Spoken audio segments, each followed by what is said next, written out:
Hey guys, and welcome back to another WoW cutscene. This is the Silver Purpose, Valdrakken Accord cutscene. Now, I don't know a whole lot about it. I had this pulled up yesterday that I was going to do it, but I was like, I really don't feel like doing it right now because it was pretty late at night. So I was like, I really don't feel like doing it right now. All I know is that I think Tyr's in here. I don't know if he actually comes back or we're just seeing a vision of him or something, but Keeper Tier. We'll get into that afterwards, but yeah. So the Silver Purpose.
Okay, so it looks like Keeper Tier is back. So Keeper Tier. So there's the Titan Keepers, and they're kind of in place, safeguarding stuff of Azeroth and stuff like that. He was the strongest of them. So you have the Knights of the Silver Hand. That's him. They were pretty much his little that they formed. Like the Paladins, you see like the with the hand, the silver hand. That's him. Tears Fall. People think it's no Tears Fall, named after him. Um, so um, yeah, he was the greatest of the Titan Keepers, and Titan Keepers, safeguarding Azeroth and stuff like that during the Black Empire.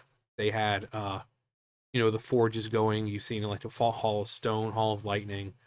They created constructs to kind of help fight back the old gods and their minions.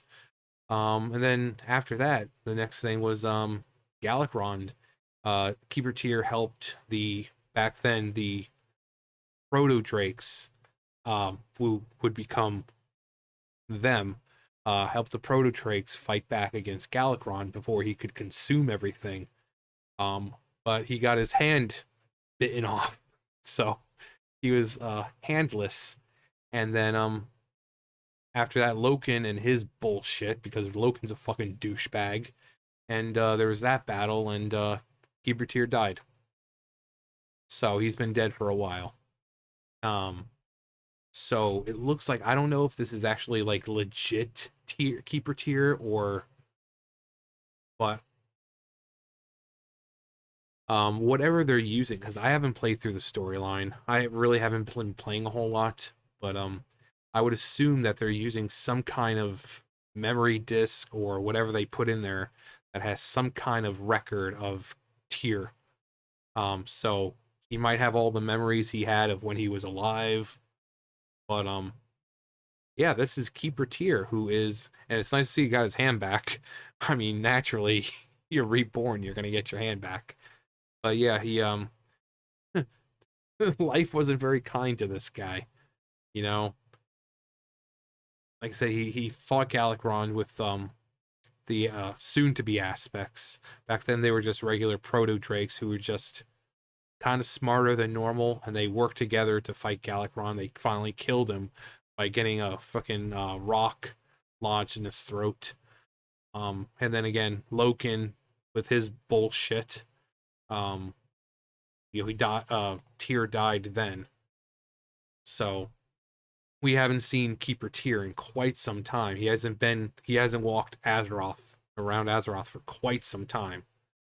So if this is the true keeper tier and he's got all his memories and stuff, that's a good thing because we need someone powerful like him. He's kind of like Sargeras. He's the strongest of the group, and nowadays Odin's supposed to, kind of like, you know, prime designate of the keepers, but Odin's a douchebag too. He's not Loken douchebag. Actually, no, he is a fucking douchebag. He's the one who forced Helia to become a Valkyr and stuff like that. He's a douchebag. But yeah, it's like Sargeras, how he was the strongest in the Pantheon. Keeper tier is the strongest of the Titan Keepers. And again, they were just kind of meant to safeguard Azeroth, protect her, when levels of danger got too high, take care of it. They said during with the Black Empire, they were creating more constructs to help out and try to fight back the void and all that shit. If you go into the Halls of Lightning and Halls of Lightning and Stone, you can kind of see some that are still there. And Ra-Den was supposed to be the second strongest, actually, but he was locked away under with the Thunder King. He was imprisoned down there. So he was out of commission for a while until we helped him out. Well, kind of. He was actually a secret boss, I think, on Heroic or Mythic or whatever it was. So you wouldn't see him normally with a normal playthrough of the raid. Of the Throne of Thunder. But we essentially set him free. We see him in Battle for Azeroth.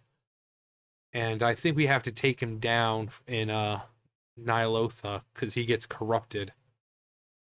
He's normal. He gets snagged by the void and everything, and dragged into Ny'alotha, and he's just corrupted, and we end up taking him down.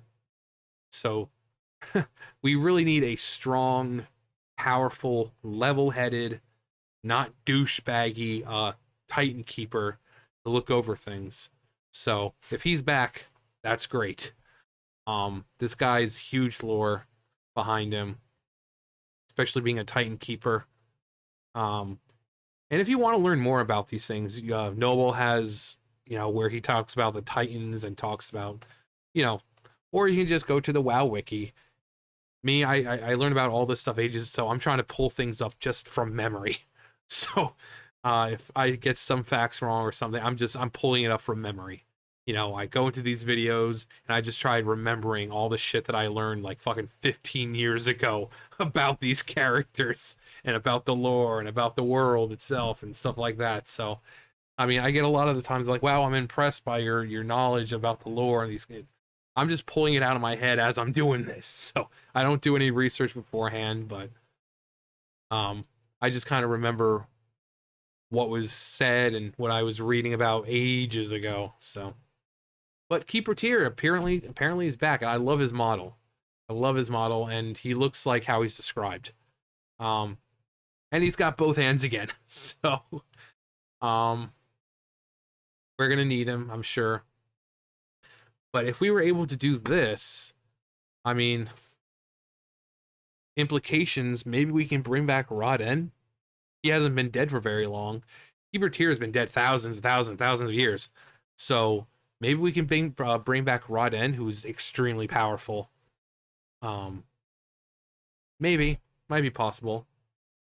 But given that he has a direct connection with the dragon aspects, given, like I said, he worked side by side with them to take down Galakrond, it'd be more important to bring back him since he was the strongest of them. So, but yeah, it's pretty cool. I don't know if there's any with him talking or something. Hang on, let me at least see if there's like aftermath where he's like, I have returned. So, hang on, let me see. Okay, so I found one of the cuts, the part that happens after. I don't know if he's actually talks or it's just dialogue bubbles, but we'll see. Remarkable. This body looks exactly like the Tyr we knew, though it is but an empty vessel, bereft of the noble spirit that made him such a trusted friend. Tyr must have known he was going to his doom, so he left behind the silver scale as a catalyst to restore his physical form. A truth he kept veiled from my perceptions until a time when his wisdom would be needed. Tyr's allies hid a record of his memories in the depths of Uldaman. But before it could be recovered, agents of the infinite Dragonflight cast the disc into the time waves. We must locate that disc, or find another way to restore Tyr. The future of our flights may depend upon it. It will be done, Queen Alexstrasza. This I vow. Okay, so yeah, there was a reason why Tyr was the head honcho. Not only was he extremely powerful, but incredibly wise. So apparently he had enough knowledge to leave like an essence of himself behind in case he was needed again, where he can be essentially revived. So his body is physically revived, but he's not there. He is a vessel, but it has no spirit or soul in it. So the only way we can, apparently we have to go racing around the time waves to find it. And then once we get that essentially uploaded into him, he should be Keeper Tyr again. Because again, he is incredibly wise, and you can see these aspects have so much respect for the guy, not only because of how wise and powerful he is, but again, he fought alongside them to take down Galakrond, because they couldn't do it themselves. They needed help. So it was this guy who helped take down Galakrond before Galakrond had a chance to devour everything on the planet. Because if they didn't stop him, he would have been able to travel through the cosmos and devour everything there too. Like all planets would have just been undeath, undead things just walking around because he eats things and he just right back out and they're undead. So it was because of him that fucking the huge beast was able to be taken down. But yeah, he had enough foresight, and the fact that even those Dormu who can see all the time waves and every possibility couldn't see that this is what Tyr had planned to kind of have an essence of himself left behind in case he's needed. If he was able to keep that from those Dormu who can see all time waves, all possibilities, all outcomes, and he didn't even see that, that just shows how awesome and how powerful this fucking dude was. Incredibly fucking powerful. So it's good that we're gonna kind of bring him back, because like they said, the savior, the outcome and everything of the flights might rest on this guy. So so we got Keeper Tyr back for now until he gets his hand bitten off and fucking killed again. But anyways, that's gonna do it for me. You guys know the drill. I'll see you guys later. Bye guys.